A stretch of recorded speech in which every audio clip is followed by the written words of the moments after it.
You know, when I get in my Tundra and I'm looking for a college football conversation, and every now and then I'll look at, I've got it on my dial. I've got my station, I've got the other HD station that's part of our station, and then right there, I think I've got Prime Country on SiriusXM 58. I'm sorry. Which is a good one. That's a good one. I'm an old country type guy. I actually was quasi-hired by them at one point, Prime Country, Okay. so I'm okay with that. Okay. I'm good with that, yeah. Okay. So you're actually an old country guy? I mean, you like the Yes, old stuff? Yeah. I loathe, and I don't want to offend anybody that's listening on 102.9, but I loathe modern country music. Okay. But I love country music, and I feel 80s, 90s, 70s was the best version of country music. So I love Prime Country. All right. So 58, Yes. and then 84, and then I got a couple of other local stations in Sure. Tuscaloosa. So 84 is on my top 5 list. It's there. Okay, good. I listen to you guys quite a bit, and the show ponies and all the different things, the Rick Neuheisel stuff. I mean, I love. You've got a great producer. Terrific, the best. It's just because you've been working so long together. It's some connection that it's awesome for someone out in radio to appreciate that. I'm glad you get that. I don't think you ever introed me, by the way, because I'm Chris Childers. I just stepped right over you with the Prime Country stuff. No, it was my fault. I knew I derailed you. So Chris Childers, SiriusXM, hello. Channel 84. 84. Co-host of Full Ride with Rick Neuheisel. Allie's my producer. She's the very best producer I've ever worked with, and I've worked with so many of them. And there's something about her. Her brilliance behind the board with drops is amazing. Like, she can anticipate where we're going before we do it. Yes. Never have I ever worked with anybody like that. She knows where I'm going. How long have you guys been working together? A little over 5 years. There was a little hiatus, which is why I couldn't remember, but a little over 5 years. But there's something about her. She knows exactly what I'm going to do. She is the hardest working producer I've ever had. And on top of it, she's passionate about the subject matter. She's a diehard. I mean, I'm telling you, I love college athletics. She watches more than I do. She is diehard. We're talking about Allie Gehring. So you can follow that woman at @Gehring91. She's phenomenal. But yeah, like, having a good producer that knows what you're doing and can play the reindeer games is amazing. Yeah. Well, and okay, so Jacob and I, Jacob's my producer back in Tuscaloosa. Step it up, Jacob. Come on, dude. Well, okay. Be more Allie-like. So him and I have been working Just together for about 3 months now. Yeah. And I've told him I think he's got a huge, bright future. But there's no way that you can build that relationship. It just takes time. Takes time. So Marquise and I, in Nashville, him and I were together 3 years. We got to the point that I spent more time with him than I did my wife. Yeah. Because you get to know these people. And he knew me more. Like, I would make a move, and he would be on that. He would know. So, like, you start talking about Alabama, and she plays, is it Star Trek? Is that what it is? No, it's Star Wars. Star Wars, okay. Is that the same thing? No, that's completely different. So we reference Alabama as the evil empire. Now, we do it in the most loving way possible, so do not take it as anything bad. But we talk about them as like they're operating the Death Star. They've dominated college football. They're blowing up neighborhoods left and right. When they show up at a game, they have a howitzer, you have a musket. And they're ripping your arms and legs off in the process. Like, that's essentially what's going on. So Alabama is the big evil empire, if you will, of college football. So anytime we bring up Lord Saban, we have the dun, dun, dun, dun, dun, dun. It's the Stormtroopers, the March of the Stormtroopers. We love it. In the background, yeah. It's good. And we drop an I in there once in a while to kind of Sabanize it and all that. But you're a college football show. You're not just going after one Southern fan base. You're trying to get everybody into the conversation. Yeah, we got to but I think that's the best way to nationally relate Alabama to the rest of the world. Because if you live in Tuscaloosa, they're the good guys. Like, they are the greatest thing in the world, and roll damn tide, and nothing could ever touch Alabama. And look, man, if I lived in Tuscaloosa, I would be the biggest, diehard, craziest Alabama fan in the world. I mean, what is there not to love about that? But you have to understand that there are 129 other college football programs, and there's 50-something or whatever it is, other FBS programs that hate Alabama. Because all they do, and you understand why they hate you. Because you win all the time. Like, we have a sport where one team, now there's a second with Clemson, is winning all the grand prizes, right? Like they're winning the Oscars and the Emmys and the Tonys and like everything at once, and nobody else can have any fun. Like nobody else can get rewarded at the end of the day. So with that, I feel like the best way to put it is that they have become the evil empire of college football that everybody wants to knock off. Everybody's developing some sort of scheme to try to take one of those X-Wings and blow up the Death Star, which is Alabama. Now, Clemson found a little hole, and they were able to punch right through it and blow it up momentarily. But I always say this to Alabama fans. I said, do you remember, and I know that you're not a Star Wars fan, clearly, based on what you just said, but I said to Star Wars fans and Alabama fans out there, A New Hope just happened. It just played out. Dabo Swinney and company. Dabo Swinney Skywalker blew up the Death Star.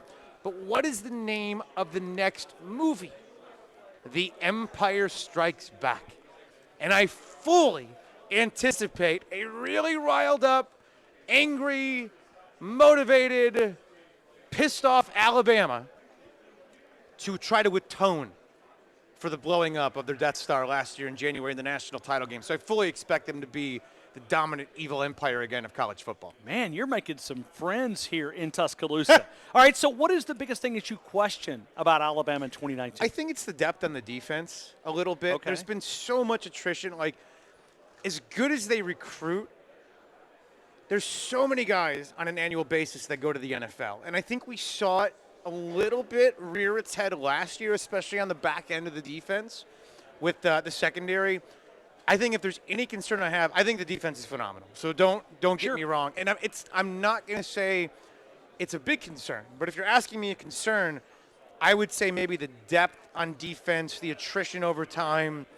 Maybe we see it not like this big steel curtain-y kind of Alabama defense again. Maybe we do. I mean, I could be completely wrong about that. You see the amount of attrition over and over and over, and you see the way there's been some of those holes, like on the back end last year. It's a concern. I'm not at all worried about coaching turnover. I know people want to make that a storyline. You want to talk about Sark and like, sure, it's not. Saban, and I think he's only upgraded the staff. I think last year was the worst version of an Alabama coaching staff. I think it's significantly better this year. I really do. I think it is. So if you look at it, I think they've improved there. Offensively, I'm not sure what you can question. I mean, the wide receivers look great. Quarterback, we all know what Tua is. Offensive line, I think, is fine. Running backs should be fine. I mean, I know Damian and Josh are gone, and those were studs. And Damian Harris, especially, like Josh Jacobs, I know was the first-round pick, but Damian Harris was Mr. Consistent for years. But I love Najee, and I love what they have behind him. I don't think you see any dip whatsoever from the offense. I just don't. I don't think we have an issue there. And if defensively they can play a little bit better this year and the depth isn't a concern, I really don't have any concerns with Alabama. And I think the schedule is tailor-made. I know there's been a lot said about the schedule. But I think, see, here's the thing. People want to get mad at Alabama for their schedule. I don't understand that. It's not Alabama's fault No. that Ole Miss and Mississippi State and Arkansas, it's not their fault. They're morons. And they don't play Alabama, so that's the thing. one of the parts that takes their schedule as a hit. 1,000%. Like, I look at Alabama's schedule, and you talk, Fran Fraschilla, who does a lot of basketball stuff for ESPN, we work with each other sometimes during basketball. And Fran being a coach, who is, coach high-level basketball, he loves this term called the psychology of the schedule, okay? Now, there's going to be certain times, doesn't matter how good you are. Let's just say that you're at LSU, then the next week you're at Georgia. There's a likelihood you're going to drop one of those games. Like, I don't care who you are, how talented you are. I don't care if you have Bama talent, Clemson talent. The chances are you're going to drop one of those games, right? But what Alabama has done so brilliantly since the beginning of the Nick Saban era, they recruit better than everybody, so they got the best talent. I always like to reference the fact that they come to a fight with a howitzer, and the other team a lot of times has a musket. So they have far better talent. But on top of that, they found a way to schedule 12 games that will put them in their desired destination at year's end. But from a psychology standpoint, you can navigate. You have that early neutral site game.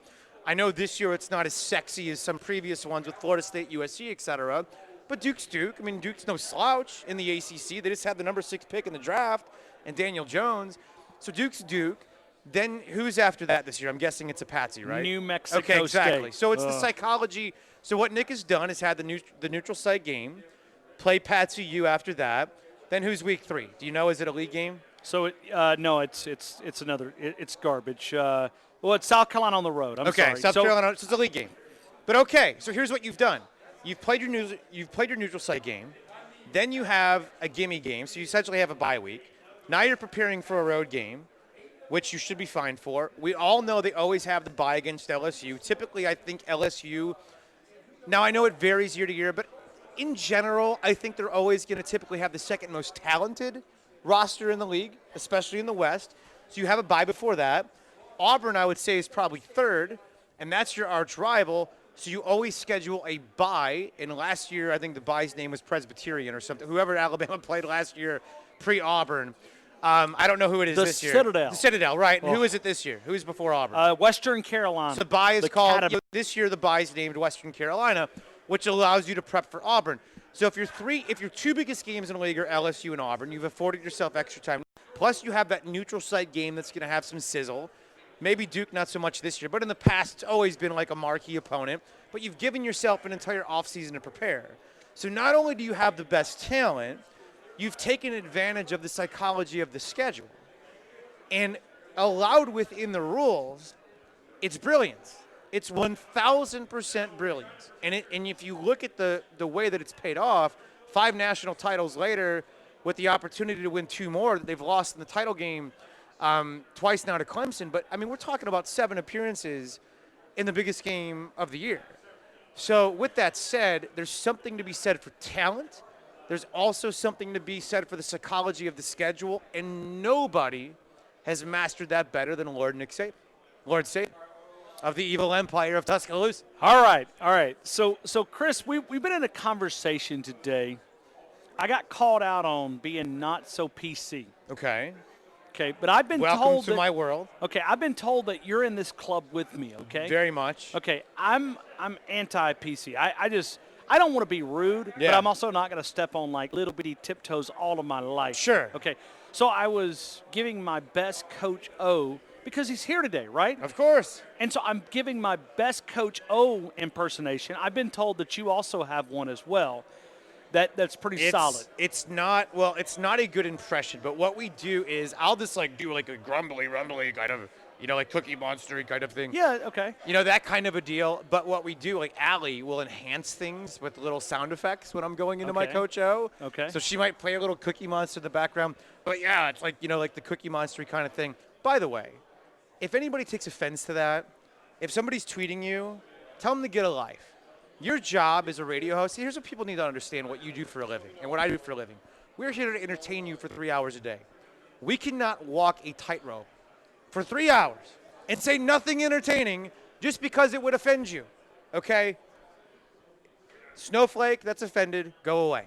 Stop. Just stop. Because here's the thing. Everybody recognizes this man does not sound like he's from America or from the earth, right? Right. I always characterize Coach O that if Gumbo or Jambalaya could talk, that's how it would sound. Right, 100%. And it's the perfect fit for Baton Rouge, Louisiana. Obviously, he has a connection with his players because Of this time course. last year, They we were were- talking about firing him in October. Amen. And they won 10 games and won the Fiesta.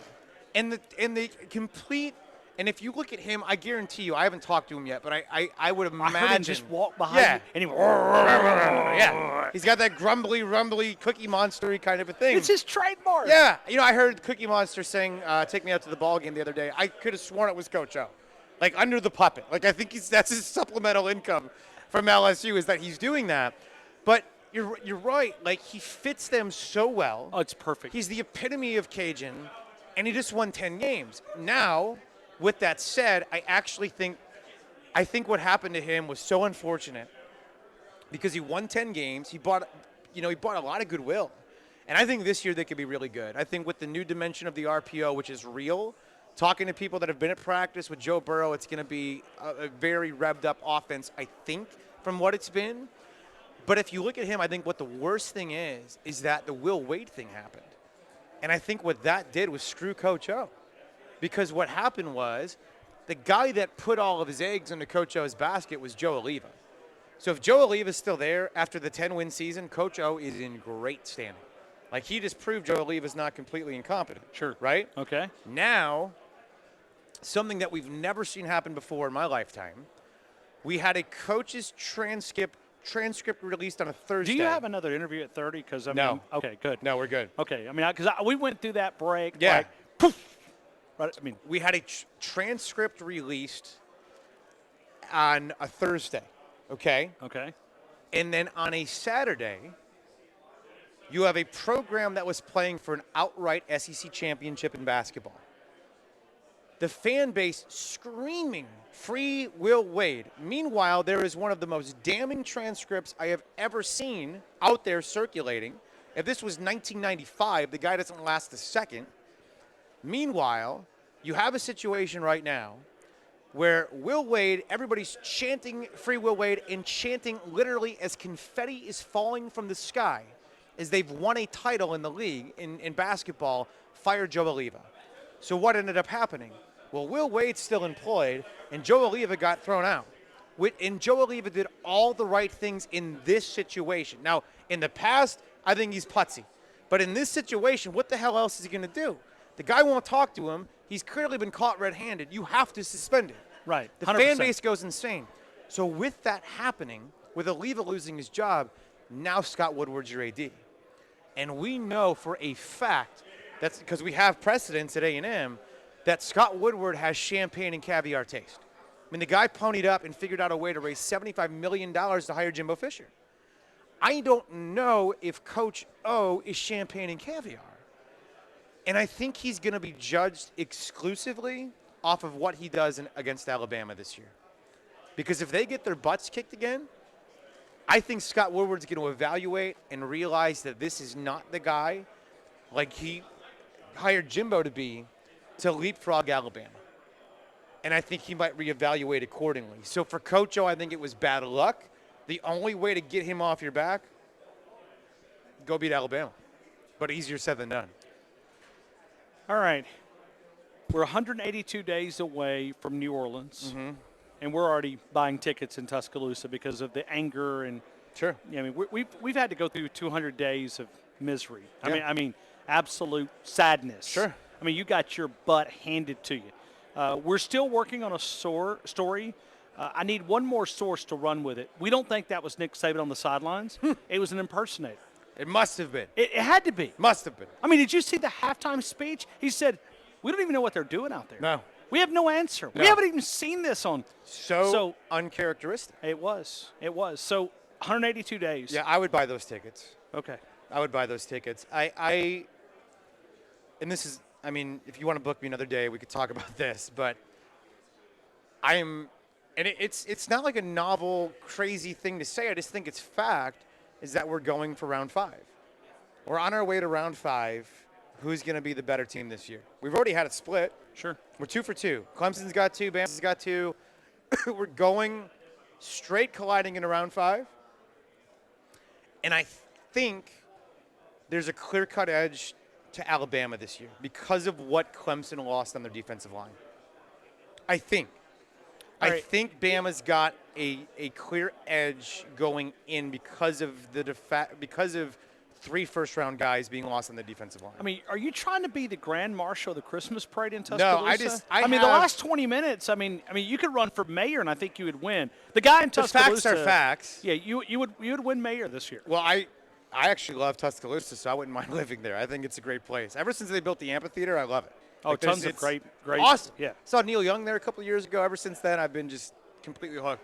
I love T-Town. So if you want to elect me, I'd be fine coming to live there and being around the greatest football program in the country on a daily basis. But facts are facts. I mean, when you're built superior and you've got a coach that there's no way in hell he is not – I bet you that guy hasn't slept more than 10 hours since that game because he is the consummate worker. And I promise that losing that game lit a fire in him that we have not seen. Oh, I hope. Guaranteed. Guaranteed. Because if I have to go through one more offseason like this, I mean, I feel like I've hosted a funeral. Well, I can imagine. But For 9 months. and not just a funeral, but a double funeral. Like you lost two people. I know. But you know what? I think it's healthy. I think it's healthy. For who? For everyone. I think it's healthy. For college football? No, I think it's healthy for Alabama fans.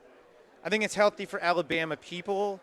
I think it gives you more of an appreciation. Oh, okay, I got you. Okay. I know where you're going. The era of the dominance. Because I think it's, it comes to a certain point where you might take these things for granted. Sure. You might not spend the. We were taking it for granted. Sure, you might not spend the $1,000 or whatever to make the trip because you've been there, seen that before. But understand that everything is cyclical. So there's going to come a day when a Mike Shula era happens again. And I warn you now, just so you guys are ready, because Nick Saban won't live forever. So there will come a day where there's a down, and then some other stud muffin will come around and breathe life, and it'll all be good again. And Bama will be Bama because, the great programs, even if they're down, will always be great again because they're built for greatness. And Alabama is one that is bona fide in every way possible, built for greatness. But don't take it for granted. I think it's healthy to experience a little humility because it makes you appreciate what you have and what you've had that much more. All right. I could do this for another hour. I know you've already done 3 hours. I did. I got to go to break. Okay, break. I can do it again if you want me to come by this week. Man, this is Thursday. Fun. Yeah. I mean, this is fun. We're pulling for a Nick Saban rant on Wednesday. Elvis shows up on Wednesday morning at 9 a.m. Oh, can I tell you a real quick story? I think he's going to be kind. But go ahead. Because you can use this on SiriusXM. Okay. A couple of years ago, it's in Hoover. Mm-hmm. I'm driving. My producer, Marquise, and I are coming up from he's up in Nashville. You took him from us. Where's he at, 560 or 102.5. Okay, cool. Okay. So Marquise and I are coming up, and we're following the black Mercedes from Tuscaloosa. Mm-hmm. Okay, they're not doing the speed limit. They're doing every bit of 95. Cedric is driving. Coach Saban with these little thin glasses on his nose. Yep. And Josh is in the back. And they're running 90, 95, maybe even more. I'm just giving them 90, 95, okay? Sure. And so I said, hold on a minute. There's no way they can beat me there because I got to get there to, because you want to get the video of him coming in, okay? Sure. So I kick it. And I took my chance, and I'm following this black Mercedes as fast as my little Tundra can go. And I kid you not, we get 3 miles from this exit. Mm-hmm. And I think, oh, my heavens, has Coach Saban blown out a tire? Because the Mercedes went from 90, 95 to 0. Really? Over to the shoulder. No way. And so in 30 seconds, I'm coming up with the thought process. Yeah, you're freaking out. Because I'm like, okay, Marquise, you may have to ride in the back. Saban has to ride it because it's a single cab at that time. We may be offering Saban a ride. Cedric, Josh, you're going to have to change the tire. We'll carry Saban on. I mean, we're like the rescue squad, okay? Like the Avengers. So all of a sudden, as I'm hitting my brakes and scooting over to the shoulder, all of a sudden I look in my rearview mirror as I begin to even think about the backup plan. I'm looking at 8 police motorcade that is coming off of the exit to meet them perfectly in sync. 3 miles from the exit. That's he didn't get crazy. A full escort. He doesn't get a full escort. He gets the escort for 3 miles. He comes up here with a police motorcade of 8 motorcycles, police officers. Isn't that crazy? He comes in like a rock star. It's like Elvis walking in the It's unbelievable. And no other coach has that kind of entrance here. No. Not even close. But I mean, that grand entry, to see it was fabricated, it's not really real. It's real. It's a real thing, and it's beautiful. And you know what? 6 rings, you've earned that kind of motorcade. You get that. And what you've he earned brings that. to the state of Alabama. So you've earned that, yeah, and you're in Alabama. So here my story went from I was going to help Saban change the tire, all this, offering a ride for 3 miles. I mean, could you imagine what I would get for a 3-mile ride? I mean, I'd get interviews. You'd be a king. You'd be a king. You know what I'm really excited about, speaking of Nick Saban? Assuming, and I have no reason to think he wouldn't be, assuming he's still in this league in 2 years, how about the fact that the SEC Media Days is coming to Nashville? I live there. You would be amazed. Maybe you wouldn't, but you'd be amazed at how many Bama fans live within those city limits. And I think it's going to be a similar kind of reception in Nashville. Wow. For Nick Saban. Well, let me say this. I was up there for the NFL draft. We covered it for 3 or 4 days. Incredible town. I'm so proud of our city. Listen, I was there many, many years ago as a child, and I've watched Nashville grow in my head. you guys have embraced the change and adopted it, and it's turned into the southern unique city to where you can host events like the NFL Draft, and not just host the event, but surpass Be the king of it, Sure, 100%. We did it with the NHL All-Star Game. That was kind of the first little, we can do this. Blew it out with the draft, and I'm thinking next step, and now we have Media Days, which is huge. I'm thinking the next step, build the Dome, get the Super Bowl, and the national championship game. How great would that be? It would be. In Nashville, Tennessee, and I think we could attract it. Well, I'd a whole lot rather be in Nashville. Santa Hell Clara. yeah. Oh, God. They didn't even know who was playing. They didn't send me this year because it was just, like, so obscure. It was so obscure. Crazy expensive out there. It was so it rained obscure. it was awful out there. Anyway, I hope we never go back to Santa Clara. I wouldn't. Yeah, I would. The Bay Area. Well, it's just it makes no sense. But Nashville would be perfect for it. And the other thing we need is a Major League Baseball team. Okay. And I think we're getting closer. Okay. To the Rays coming. Well, you guys. I mean, White Sox, which pretty as a diehard Sox fan, that would be pretty amazing. impressive. Yeah. Childers Radio, SiriusXM, host of Full Ride on ESPNU Radio channel, SiriusXM channel 84. Chris, I appreciate the double time, man. Thank you, sir. I was on for 30 minutes, huh? 33. Yeah, I'm looking at it. You're welcome. All right. Do I owe you a Chick-fil-A chicken sandwich? I won't turn it down, but no, it was fun. Thanks. It was fun. Thanks, See you, man. Chris.